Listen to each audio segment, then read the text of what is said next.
మన సనాతన హిందూ ధర్మంలో గ్రహ దోషాల వల్ల కష్టాలు వస్తే నవగ్రహాలకు ప్రదక్షిణలు చేయడం ఆనవాయితీ. కానీ సాధారణ ఆలయాల్లా కాకుండా నవగ్రహాల్లోని ప్రతి గ్రహానికి ప్రత్యేక ఆలయం చొప్పున 9 దివ్య క్షేత్రాలు ఒకే చోట కొలువై ఉన్న పరమ పవిత్ర భూమి తమిళనాడులోని కుంభకోణం అని మీకు తెలుసా?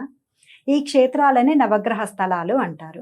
ఇక్కడి తిరునాగేశ్వరం రాహుక్షేత్రంలో ప్రతిరోజు రాహుకాలంలో స్వామికి పాలాభిషేకం చేస్తుండగా ఆ తెల్లటి పాలు కాస్త రాహు కంఠభాగంలోకి రాగానే అద్భుతంగా నీలం రంగులోకి మారిపోతాయి.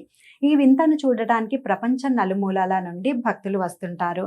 ఇక్కడ సూర్యనార్ కోయిల్లో సూర్యుడు, వైదీశ్వరన్ కోయిల్లో కుజుడు, తిరునల్లార్లో శనీశ్వరుడు, ఇలా 9 మంది గ్రహాధిపతులు ప్రత్యేక ఆలయాల్లో కొలువై ఉన్నారు.